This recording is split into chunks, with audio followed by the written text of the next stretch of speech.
மதச்சார்பின்மை அப்படிங்கிறது இஸ்லாமிய மதச்சார்பின்மை, கிறிஸ்தவ மதச்சார்பின்மை, ஆனா இந்து மதச்சார்பு அப்படிங்கிற மாதிரி நிற்கிறான்னு யோசிக்கணும். இந்து மதத்துல மட்டும் எதுவா இருந்தாலும் நாங்க தலையிடுவோம், மூக்கு நுழைப்போம். அந்த செக்குலருங்கிற வேர்டு உங்களுக்கு தெரிஞ்சிருக்கும். பிரிட்டன்ல உருவான ஒரு விஷயம். சர்ச்சுகளுக்கும் அரசர்களுக்கும் வந்து சண்டை வந்த போது சர்ச்சுகள் வந்து அரசாங்கத்தில் தலையிடக்கூடாதுன்னு சர்ச்சுகளை தடுக்கிறதுக்காக கொண்டு வரப்பட்டது அந்த செக்குலருங்கிற வார்த்தை அங்கதான் உருவானது. ஆனா இங்க எப்படி கொண்டு வந்தாங்கன்னா இந்து மதத்துல தலையிடுவோம், இங்க வந்து இஸ்லாமத்துல தலையிடுறது இல்ல, கிறிஸ்தவத்துல தலையிடுறது இல்ல. வெரி பியூட்டிஃபுல், அப்படிதான் இருக்கணும், நோ டவுட். ஆனா இந்து மதத்துல தலையிடுவோம், ஆனா எங்களுக்கு பேர் செக்குலர் வச்சிருக்காங்க. நீங்க தலையிடுவோம்னா எல்லா மதத்திலும் தலையிடுங்க, செக்குலர்னா எந்த மதத்திலும் தலையிடாதீங்க. அது எப்படி நான் வந்து ரெண்டு மதத்துல தலையிட மாட்டேன், ஒரு மதத்துல மட்டும் தலையிடணும், அதுக்கு பேர் செக்குலர். அப்படின்னா இது வந்து பார்ஷியல் செக்குலர் மட்டுமல்ல, பயாஸ்டு செக்குலர். இது அதுதான் கணக்கு. பிளஸ் அறநிலையத்துறைக்கு வந்து நான் ஏற்கனவே சொன்ன போல நீங்க அறநிலையத்துறை சட்டத்தை நீங்க எடுத்து பார்த்து ரொம்ப தெளிவா தெரியும். அங்க இருக்கக்கூடிய நிதி நிர்வாகம் ஒழுங்கா நடக்குதான் பாக்குறதுக்கான ஆடிட்டிங் வேலை மட்டும்தான் அவர்களுடையது. கோவில் நிர்வாகமே அவருடைய வேலை கிடையாது. அதற்கு வந்து அறங்காவலர்கள் இருக்கணும், அதற்கு வந்து அறங்காவலர்கள் தலைவர் இருக்கணும். அவர்கள் இல்லாத போது நாங்க ஒரு ஃபிட் பர்சன் போடுவோம் இவங்களா கிளப்புறாங்க. அது இவர்களா உருவாக்கி விட்ட விஷயம். ஃபிட் பர்சன் தக்கார் அப்படின்னு சொல்லுவாங்க. தக்கார் தகவலர் சொல்லுவோம்ல, அந்த தக்கார் தகுதியான மனிதர் தக்கார் ஃபிட் பர்சன் போடுவாங்க.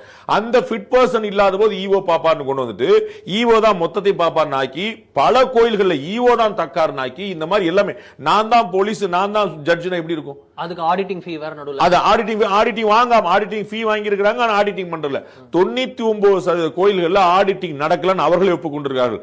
நீங்க ஆடிட்டிங் நடத்துனீங்களே, நடத்தி முடிச்சு ஒரு 4 கோயில சொல்றாங்க. அந்த நடத்தி முடிச்ச ஆடிட்டிங் வந்து ரிப்போர்ட் எடுத்து நீங்க பப்ளிக்ல போட முடியாதுன்றாங்க. அப்ப என்ன டைப் ஆஃப் ஆடிட்டிங் வச்சுங்க?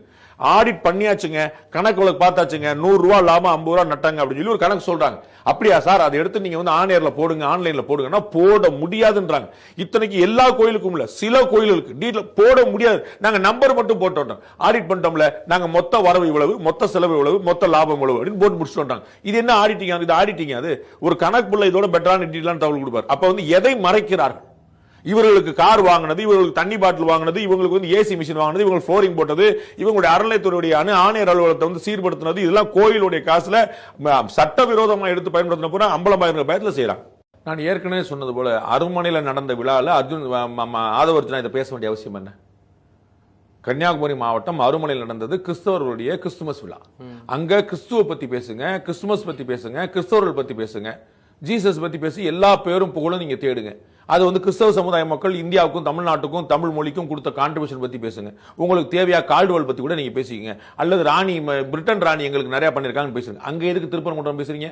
இதுதான் இவர்கள் செய்வது. உங்களுக்கு முன்னாடியே சொன்னேன், இந்த வேற ஒரு மத நிகழ்ச்சியில போய் இந்து மதத்தை கொண்டு வந்து பஞ்சாயத்தை கூட்டுறது வந்து இந்த அரசியல்வாதியுடைய வேலையா இருந்திருக்கு. அது கான்ஸ்டன்டா எல்லா கட்சிக்காரும் செய்யற வேலையா இருந்திருக்கு.